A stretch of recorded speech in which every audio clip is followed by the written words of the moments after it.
Hello बच्चों, 2025 का ये विज्ञान का पेपर है बच्चों। ये question paper viral question paper है जिसका कोड 824 ऐसी है। पूर्णांक इसका 70 का है। बेटा अगर इस पूरे पेपर को आप लगा कर जाते हो, अच्छे तरीके से पढ़ लेते हो, तो आपके 70 के 70 नंबर आएंगे, ये मेरा वादा है। समय जो आपको मिलेगा वो 3 घंटे 15 मिनट का मिलेगा, जिसमें निर्देश 15 मिनट के लिए पढ़ने के लिए दिए जाएंगे। तो ये आपको सभी को सही से पढ़ना है। तो चलिए हम हल करते हैं उपखंड का को। उपखंड का में कहा गया है, पहला क्वेश्चन है, किसी भी लेंस की क्षमता की इकाई होती है। देखो लेंस की जो क्षमता की इकाई होती है वो ना तो मीटर होती है, ना मीटर प्रति सेकंड स्क्वायर, और ना मीटर प्रति सेकंड होती है। इनमें से कोई से नहीं। तो ऑप्शन कौन सा हो जाएगा? डी। मतलब ये तीनों ऑप्शन जो है सही नहीं है। लेंस की क्षमता क्या होती है? उसकी इकाई जो होती है वो डायोप्टर होती है। क्या होती है? डायोप्टर। ठीक है, अगला क्वेश्चन देखते हैं। दूसरा क्वेश्चन दिया हुआ है, किसी वस्तु का आभासी एवं बड़ा प्रतिबिंब बनाने के लिए वस्तु को किस स्थिति में रखना होगा? ऑप्शन ए वक्रता केंद्र सी पर, वक्रता केंद्र सी और फोकस दूरी बिंदु एफ के बीच में, सी दर्पण के ध्रुव पी और फोकस बिंदु एफ के बीच में। तो कौन सा ऑप्शन सही हो जाएगा? सी वाला, दर्पण के ध्रुव पी और फोकस बिंदु एफ के बीच में रखना चाहिए। ठीक है, अगला क्वेश्चन देखते हैं। तीसरा, एक श्वेत प्रकाश किरण जब किसी कांच के त्रिकोणीय प्रिज्म से गुजरती है तब उसके रंगों में अलग अलग विक्षेपण होता है। सबसे अधिक विचलन किस रंग का होता है? हमें ये बताना, सबसे अधिक विचलन जो होता है वो किस रंग का होता है। तो वो किसका होता है बेटा? लाल का होता है, या पीला का होता है, या हरा का होता है, बैगनी। तो किसका होता है बेटा? बैगनी का होता है। किसका होता है? बैगनी का। चौथा क्वेश्चन देखते हैं, कब 4 विद्युत चालकों का समायोजन बनाने पर उनका परिणामी प्रतिरोध न्यूनतम होता है? जब हम 4 विद्युत चालकों का समायोजन करेंगे तो प्रतिरोध कब न्यूनतम होगा? तो बेटा ऐसे ही बता दे, आपको ऐसे ही याद रखना कि जब हम समांतर क्रम में लगाते हैं उनका जो प्रतिरोध न्यूनतम हो जाता है। ऑप्शन ए सभी को समांतर क्रम में जोड़ा जाए, बी ऑप्शन सभी को श्रेणी क्रम में जोड़ा जाए, सी ऑप्शन 1 को श्रेणी क्रम में तथा 3 को समांतर क्रम में जोड़ा जाए, 2 को श्रेणी क्रम में तथा शेष 2 को समांतर क्रम में। तो आपको सीधे याद रखना है कि उसे किस में जोड़ना चाहिए? समांतर क्रम में। ठीक है, पांचवा क्वेश्चन देखते हैं, एम्पियर सेकेंड किसका मात्रक होता है? एम्पियर सेकेंड किसका मात्रक होता है? विद्युत ऊर्जा का, विद्युत वाहक बल का, आवेश का, विद्युत धारा का। तो किसका होता है? विद्युत आवेश का होता है बेटा। किसका होता है? एम्पियर सेकेंड जो होता है वो आवेश का होता है। ठीक है, विशिष्ट प्रतिरोध का मात्रक होता है, विशिष्ट प्रतिरोध का मात्रक होता है ohm, ohm metre, ohm metre, ohm metre square. तो क्या होता है? Ohm metre. ठीक है, option number b is the right answer. देखते हैं अगला क्वेश्चन। प्रश्न नंबर हमारा होगा बेटा 7वां। कौन सा होगा? 7वां होगा। कह रहा है, किसी विद्युत धारावाही चालक के कारण उत्पन्न चुंबकीय क्षेत्र की दिशा ज्ञात करने के लिए निम्नलिखित में से किस नियम की सहायता लेते हैं? फ्लेमिंग के दाएं हाथ का नियम, फ्लेमिंग के बाएं हाथ का नियम, दाहिने हाथ के अंगूठे का नियम, ओम का नियम। तो कौन सा ऑप्शन सही हो जाएगा? दाहिने हाथ के अंगूठे का नियम। अब बच्चा हल करेंगे, उपखंड खा हल करेंगे, जिसमें होगी केमिस्ट्री। ठीक है, अभी फिजिक्स को हल किया, आप करेंगे केमिस्ट्री को हल। कह रहा है प्रश्न नंबर 8 है, निम्नलिखित में से कौन सी धातु ठंडे जल से हाइड्रोजन गैस निकलती है? तांबे से, सोना, पोटेशियम, एल्युमिनियम। किससे निकलती है? पोटेशियम से निकलती है। किससे? पोटेशियम से। निम्नलिखित में से एल्कीन है। तो एल्कीन देखो 3 होते हैं, एक होता है एल्केन, एक होता है एल्कीन, एक होता है एल्काइन। अब देखो इसमें ये 3-4 ऑप्शन दिए, कैसे पहचान करोगे? तो देखो जिसमें एल्केन होता है उसमें एक बॉन्ड होता है, जैसे ये वाला एक बॉन्ड है जो एल्कीन में आता है। 2 बॉन्ड जिसमें होते हैं इस तरीके से, वो किस में आते हैं? एल्कीन में। तो देखो 2 बॉन्ड किस में है? इसमें केवल। तो हमसे एल्कीन पूछा, यही आंसर हो जाएगा हमारा। अगर एल्काइन पूछता तो उसमें 3 इस तरीके के होने चाहिए, तो वो एल्काइन का हो जाता है। ठीक है, अगला क्वेश्चन 10वां, 1 बिलियन लाल लिटमस को नीला कर देता है, इसका पीएच मान संभव होगा? जब लाल लिटमस को नीला करता है तो उसका जो है 7 से अधिक होता है। कितना हो जाएगा? 8 हो जाएगा। ठीक है, कितना हो जाएगा? 8। क्लोरीन के अणु में आबंध पाया जाता है, क्लोरीन के अणु में आबंध पाया जाता है आयनिक आबंध, एक सहसंयोजी आबंध, द्विसहसंयोजी आबंध, त्रिसहसंयोजी आबंध। तो ऑप्शन कौन सा सही हो जाएगा? एक सहसंयोजी आबंध। 12वां क्वेश्चन देखते हैं, जल को जीवाणु रहित बनाने में उपयोगी पदार्थ है धावन सोडा, बेकिंग सोडा, फिटकरी, विरंजक चूर्ण। कौन सा है बेटा? फिटकरी है। क्या है? फिटकरी है। ठीक है। 13वां क्वेश्चन देखते हैं। जिन अभिक्रियाओं में आयनों के विनिमय से नए अयौगिक बनते हैं उन्हें कहा जाता है प्रतिस्थापन अभिक्रिया, उभय अपघटन, योगात्मक अभिक्रिया, वियोजन। तो इसे क्या कहते हैं बेटा? प्रतिस्थापन अभिक्रिया कहते हैं। क्वेश्चन हमने 13 तक हल कर दिए हैं। अगला क्वेश्चन देखते हैं। क्वेश्चन नंबर उपखंड गा आप देखेंगे। कौन सा देखेंगे? गा। इसमें जो होगी बायोलॉजी होगी। ठीक है, जीव विज्ञान। तो 14वां क्वेश्चन कह रहा है पादप में जाइलम का कार्य होता है। पादप में जाइलम का कार्य होता है जल का वहन, भोजन का वहन, अमीनो अम्ल का वहन, ऑक्सीजन का वहन। तो किसका होता है? जल का वहन। किसका होता है बेटा? जल का वहन। 15वां क्वेश्चन देखते हैं। आनुवांशिकता के प्रयोग के लिए मेंडल ने निम्नलिखित में से कौन से पौधे का उपयोग किया है? टमाटर का, बैगन का, मटर का, सरसों का। ये तो बहुत सरल क्वेश्चन है, ये आपको ऐसे ही याद होना चाहिए। किसका किया उन्होंने? मटर के पौधे से प्रयोग। क्वेश्चन नंबर अगला। निम्नलिखित में से कौन मानव में मादा जनन तंत्र का भाग नहीं है? अंडाशय, गर्भाशय, शुक्रवाहिका, डिंबवाहिनी। तो ये शुक्रवाहिका होती है, ये जो होती है मादा जनन में तंत्र का भाग नहीं होता है। 17वां क्वेश्चन देखते हैं। सुपोषी पोषण के लिए आवश्यक है। सुपोषी पोषण के लिए आवश्यक है कार्बन डाइऑक्साइड तथा जल, क्लोरोफिल, सूर्य का प्रकाश। इनमें से कोई सा नहीं। देखो जो सुपोषी पोषण के लिए आवश्यक होता है वो तीनों नहीं होते। ठीक है, तो इनमें ये तीनों होते हैं। कार्बन डाइऑक्साइड और जल होता है, क्लोरोफिल भी होता है, सूर्य का प्रकाश भी होता है। तो इसमें लेंगे इनमें से सभी। अगला क्वेश्चन देखते हैं। समजात अंगों का उदाहरण है हमारा हाथ तथा कुत्ते के अग्रपाद, हमारे दांत तथा हाथी के दांत, आलू एवं घास के ऊपरी बुस्तारी। इनमें से सभी। तो ये समजात अंगों के उदाहरण बेटा ये सभी हैं। तो इसमें टिक लगा देंगे डी, इनमें से सभी। अगला क्वेश्चन देखते हैं। 19वां। अलैंगिक जनन मुकुलन द्वारा होता है अमीबा में, ईस्ट में, प्लेज्मोडियम में, लेशमानिया में। तो किस में होता है? ईस्ट में होता है। किस में होता है बेटा? ईस्ट में होता है।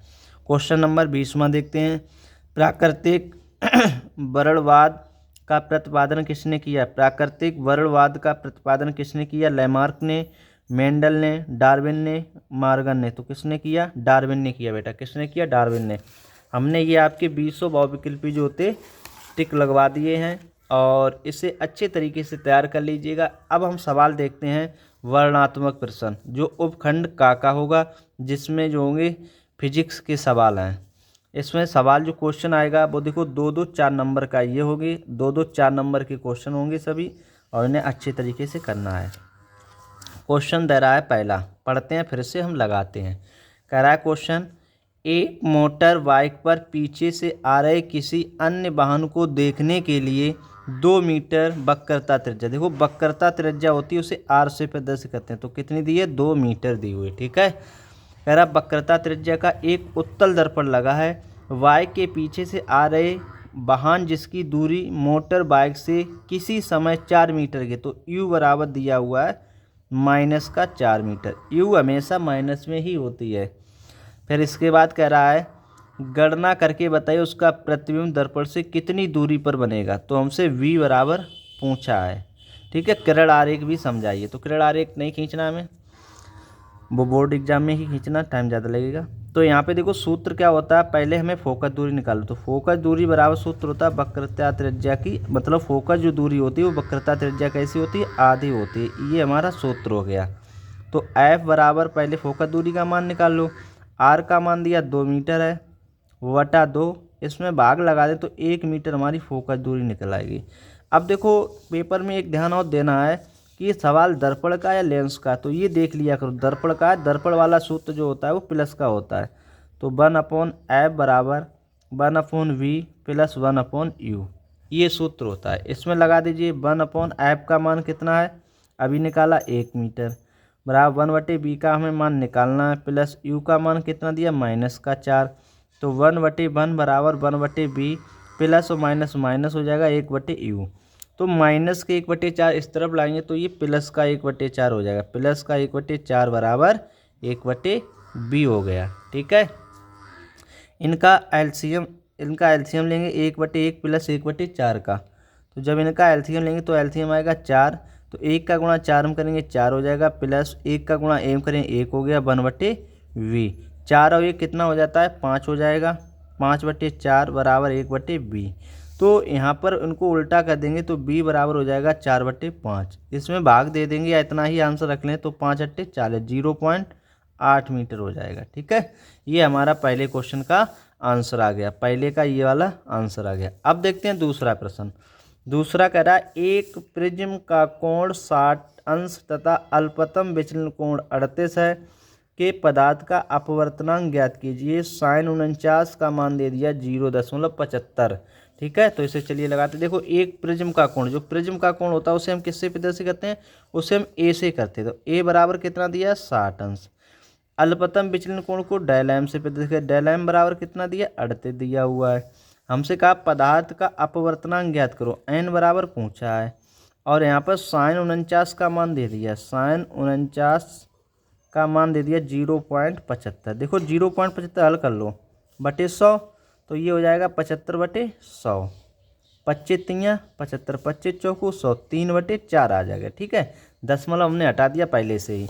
अब देखो एन का मान पूछा, ये सूत्र बेटा याद कर लीजिए, इंपॉर्टेंट है, इससे सवाल आता है पेपर में। साइन ए प्लस डेल एम बटे 2 बटा साइन ए बटा 2, ये सूत्र लेगा इस सवाल में अपवर्तनांक निकालने के लिए। साइन है, साइन लगा देंगे। ए का मान कितना दिया 60 है, 60 लिख दिया। डेल एम का मान 38 है, 38 लिख दिया बटे 2। इसी तरीके से साइन ए का मान कितना दिया हुआ 60 बटे 2। इसे हल करते हैं तो साइन है, साइन लगा दिया। 60 और 38 जोड़ो 8 3 98 बटे 2 हो जाएगा और यहाँ पर हो जाएगा साइन 60 में 2 का भाग दो 30 आ जाएगा। देखो इससे 49 2 से 98 काट देंगे तो ये 49 हो जाएगा। तो साइन 49 बटे साइन 30 हो गया। ठीक है, जब 98 2 का भाग दे देंगे तो 49 आ जाएगा। अब देखो साइन 49 का मान पहले से दे दिया है 3/4, तो 3/4 लगा देंगे। साइन 30 का मान याद होना चाहिए, साइन 30 का मान 1/2।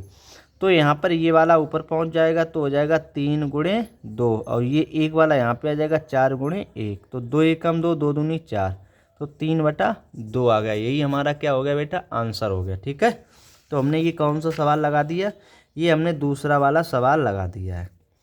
अब तीसरा क्वेश्चन कह रहा है ओम का नियम क्या है, इसकी व्याख्या संबंधित विद्युत परपथ बनाकर कीजिए। यह भी बताइए कि एक विद्युत चालक का प्रतिरोध किन किन बातों पर निर्भर करता है। ठीक है, तो इसको तैयार कर लेना, ये इंपॉर्टेंट क्वेश्चन है, 100% पेपर में पूछा जाता है। चलो अगला क्वेश्चन देखते हैं।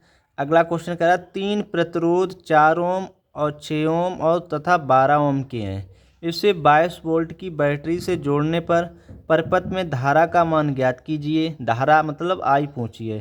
प्रतिरोधों को श्रेणी क्रम में जोड़ा गया है, प्रतिरोधों को समांतर क्रम में जोड़ा गया, बैटरी का आंतरिक प्रतिरोध नगण्य है। ठीक है, तो चलिए इसको लगाते हैं। देखो 3 प्रतिरोध दिए, पहले लिख लेते हैं, प्रश्न नंबर 4 है। ये पहला प्रतिरोध दिया R1 बराबर 4 ओम। दूसरा दिया R2 बराबर 6 ओम। R3 बराबर दिया हुआ 12 ओम। ठीक है, 3 ओम दिए और वोल्ट की बैटरी कितनी दी है 22 वोल्ट की दी हुई, कितनी दी है 22 वोल्ट की। इसके साथ इसे जोड़ा गया है। हमसे धारा पूछी, आई बराबर पूछा है। ठीक है, हमसे धारा आई बराबर पूछा। का नंबर 1 सवाल का प्रतिरोधों को श्रेणी क्रम में जोड़ा गया। अब प्रतिरोधों को श्रेणी क्रम में जोड़ो। नंबर 1 सवाल कर रहा है प्रतिरोधों को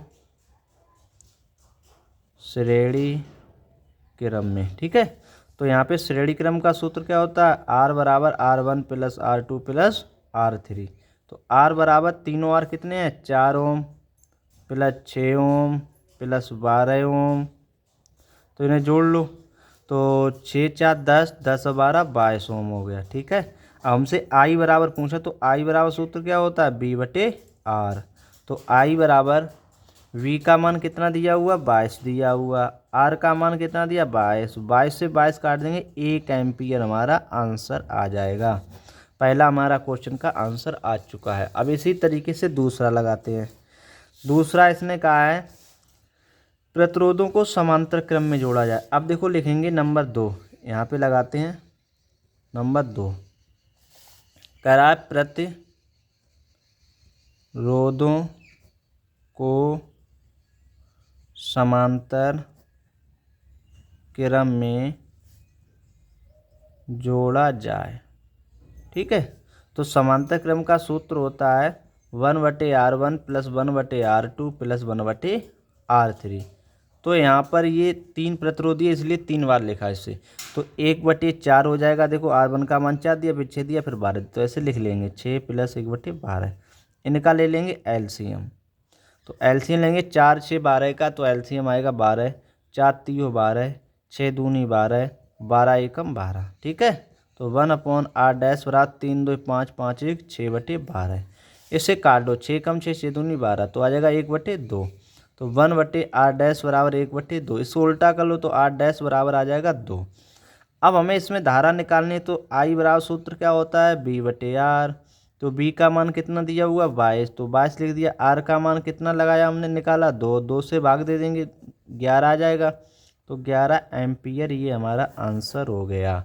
यही हमारा बेटा क्या हुआ, इस क्वेश्चन का आंसर हुआ। ठीक है, ये चौथे में का सवाल लगा दिया, 6 नंबर में पूछा गया था। कितना बड़ा सवाल था। क्वेश्चन अगला कह रहा है, घरों की वायरिंग के परपथ में मेन फ्यूज का क्या अर्थ है। एक कमरे में विद्युत बल्ब रेगुलेटर सहित एक पंखा तथा एक प्लग पॉइंट को विद्युत मेन से जोड़ा जाता है। आवश्यक विद्युत परपथ बनाइए। तो इसको पढ़ लेना और ये याद हो जाएगा आपको, ज़्यादा कठिन क्वेश्चन नहीं है। अगला है, निम्नलिखित यौगिकों को संरचनाएं चित्रित कीजिए। तो बेटा आपको किसी किसी करना है, प्रोपेनल की करना है, और 2 मेथिल पेंटेनोइक अम्ल इसकी भी कर लेना है, और इसके बाद प्रोपेन इसकी भी, और यहाँ पे 2 मेथिल ब्यूटेनॉल 2 इसकी भी कर लेना। ठीक है, इसे आप तैयार कर लेना जो आपके पास मॉडल पेपर हो या स्कूल में लिखाया है। भौतिक एवं रासायनिक गुणधर्मों के आधार पर एथेनॉल एवं एथेनोइक अम्ल में क्या करना है, आप कैसे अंतर करें। तो बेटा इसमें हमें अंतर को करना है। ठीक है, तो अंतर लिखना है आपको, इसे तैयार कर लेना। अगला क्वेश्चन कह रहा है, निम्नलिखित अभिक्रियाओं में प्रत्येक के लिए संतुलित रासायनिक समीकरण लिखिए। अब जैसे यहाँ पर हमें रासायनिक संतुलित समीकरण लिखना है, देखो कैसे हल करेंगे, एक एक को समझाएंगे। देखो जैसे कह रहा है, प्लास्टर ऑफ पेरिस में क्या मिलाया जाए जिप्सम हो जाए। तो पहले प्लास्टर ऑफ पेरिस का हमें सूत्र मालूम होना चाहिए। तो प्लास्टर ऑफ पेरिस का सूत्र क्या होता है, हमारा सूत्र होता है CaSO4 और ½ H2O। ये सूत्र होता है हमारा प्लास्टर ऑफ पेरिस का। इसमें यहाँ पर क्या मिलाया जाए, इसमें यहाँ पर क्या मिलाया जाए कि ये जिप्सम बन जाए। क्या बन जाए बेटा, जिप्सम बन जाए। तो जिप्सम का सूत्र मालूम होगा तभी तो बना लोगे, CaSO4H2O। तो यहाँ पर क्या मिल रहा है, H2O बन रहा है। ठीक है, यहाँ पे 2H2, ये हमारा किसका सूत्र होता है, जिप्सम का। ठीक है, देखो प्लास्टर ऑफ पेरिस का सूत्र ये हो गया, और यहाँ पर क्या मिलाया जाए कि जिप्सम बन जाए। तो यहाँ पर लिख दें ये सूत्र किसका है, प्लास्टर ऑफ पेरिस, और ये सूत्र किसका है, जिप्सम का। ठीक है, देखो यहाँ पे इसमें क्या मिला है, देखो CaC इसमें, SO4 इसमें है, और इसमें ½ H2O है, इसमें हमारे 2H2O। तो इसमें जल ही तो मिलाया है, तो यहाँ क्या लिख देंगे H2O। क्या मिलाया है इसमें, जल। ठीक है, तो पहले वाले में क्या भरोगे, जल H2O। प्लास्टर ऑफ पेरिस में जल मिला दिया जाए तो ये क्या बन जाता है, जिप्सम बन जाता है। ठीक है, दूसरा देखते हैं, ये का नंबर हमने हल कर दिया। ठीक है, अब देखते हैं खा हमारा कह रहा है हाइड्रोजन, जैसे ये दिया हुआ हाइड्रोजन। ठीक है, हाइड्रोजन और प्लस क्लोरीन है, क्लोरीन। जब हाइड्रोजन क्लोरीन को आपस में मिलाया जाता है तो क्या बनता है। तो पहले सूत्र देख लिए, हाइड्रोजन का जो सूत्र होता है वो क्या होता है, H होता है। क्लोरीन का क्या होता है, Cl होता है। जब H और Cl को आपस में मिलाएंगे तो क्या बन जाएगा, HCl बन जाएगा। क्या बन जाएगा, HCl बन जाएगा। तो इससे हम क्या बोलते हैं, हाइड्रोजन क्लोराइड, हाइड्रोजन क्लोराइड। ठीक है, तो यहाँ पे क्या बोल लोगे, HCl, जिसे बोलते हैं हाइड्रोक्लोराइड। ठीक है, तो ये भरा जाएगा। गा नंबर देखते हैं, गा नंबर हमारा दिया हुआ है जिंक कार्बोनेट, देखो क्या दिया, जिंक कार्बोनेट, ठीक है, जिंक कार्बोनेट। जिंक कार्बोनेट इधर दिया हुआ है जिंक ऑक्साइड, ऑक्साइड, और प्लस का निशान लगा यहाँ पे। तो इसका मतलब ये हुआ जिंक ऑक्साइड में क्या मिलाया जाए, जिंक कार्बोनेट हो जाए। तो सबसे पहले जिंक कार्बोनेट का सूत्र मालूम होना, क्या होता है सूत्र, ZnCO3, ठीक है। और जिंक ऑक्साइड का क्या होता है, जिंक Zn और O होता है। अब देखो इसमें बचा क्या, O, देखो Zn इसमें है, O एक इसमें है, तो इसमें C बचा, 2 O बचे हैं, तो कहना होता है CO2 बचा हुआ है। CO2 जो होता है वो क्या होता है, कार्बन डाइऑक्साइड, कार्बन डाइऑक्साइड। तो इसमें क्या भरा जाएगा, कार्बन डाइऑक्साइड, तो इसमें भर दो CO2, ठीक है, कार्बन डाइऑक्साइड भरा जाएगा। अगला देखते हैं गा नंबर। गा नंबर कह रहा है मैग्नीशियम में क्या मिलाया जाए, मैग्नीशियम क्लोराइड और हाइड्रोजन बन जाए, ठीक है। मैग्नीशियम में क्या मिलाया जाए कि मैग्नीशियम और हाइड्रोजन बन जाए। तो इसमें देखिए पहले लिख लेते हैं मैग्नीशियम, मैग्नीशियम प्लस, इसमें क्या मिलाया जाए कि मैग्नीशियम क्लोराइड बन जाए, मैग्नीशियम क्लोराइड और प्लस हाइड्रोजन, ये बन जाए। तो देखिए मैग्नीशियम का क्या सूत्र होता है, मैग्नीशियम का होता है Mg, ठीक है। और इसमें क्या चीज़ मिलाया जाए कि यहाँ पर मैग्नीशियम क्लोराइड, मैग्नीशियम क्लोराइड क्या होता है, MgCl2। जब तक आपको ये सूत्र याद नहीं होंगे तब तक आप नहीं बना पाओगे। और हाइड्रोजन क्या होता है, हाइड्रोजन H2, ये गैस होती है हल्की, ये उड़ जाती है। तो इसमें देखिए क्या चीज़ बचा हुआ है, मैग्नीशियम इधर भी है, H2 इधर है, Cl इधर है, तो यहाँ पे क्या बचा है, HCl। देखो 2 अड़ H के हैं, 2 अड़ Cl के, तो यहाँ पे 2HCl हो जाएगा, ठीक है, 2HCl। तो इसे हम क्या बोलते हैं, इसे बोलते हैं बेटा हाइड्रोक्लोरिक अम्ल, हाइड्रोक्लोरिक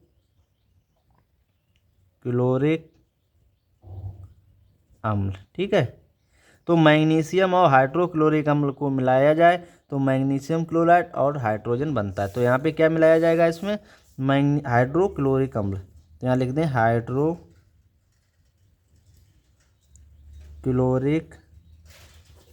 अम्ल, जिसे बोलते हैं HCl2, ठीक है, ये बनेगा जाके। अगला देखते हैं डा नंबर, कह रहा है बेरियम क्लोराइड और सल्फ्यूरिक अम्ल को मिलाया जाए तो क्या बन जाएगा। तो यहाँ पे लिख लेते हैं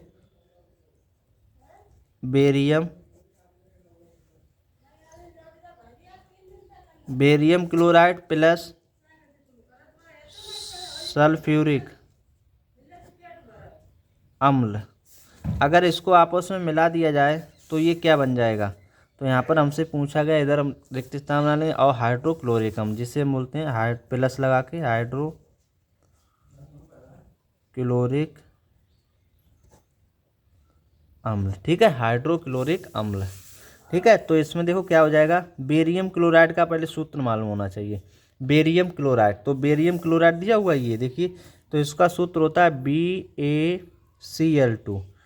और सल्फ्यूरिक अम्ल का सूत्र क्या होता है, H2SO4 होता है, सॉरी H2SO4।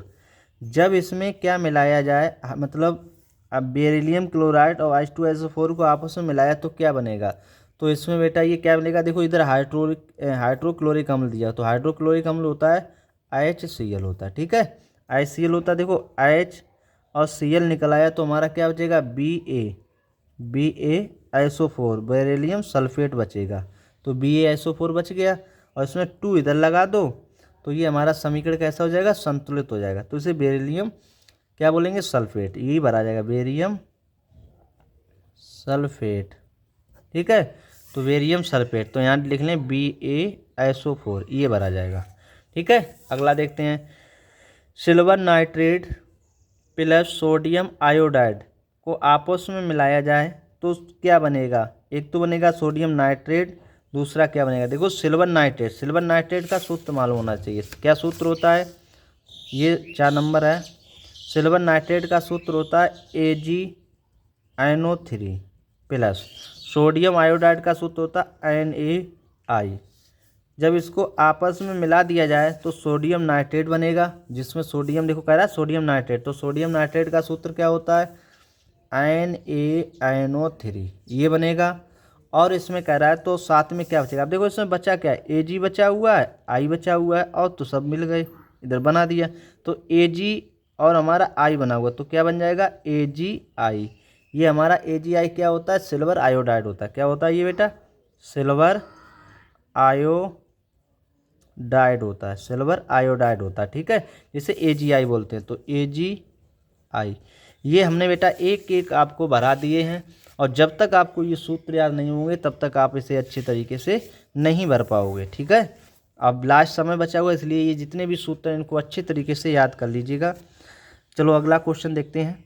निम्नलिखित पर टिप्पणी लिखिए। एक वियोजन अभिक्रिया पर लिखना है, और एक संचारण पे लिखना है, एक यसद लेपन पे लिखना है, जो लेपन नहीं करते हैं उस पे लिखना है। उपखंड गा देखते हैं।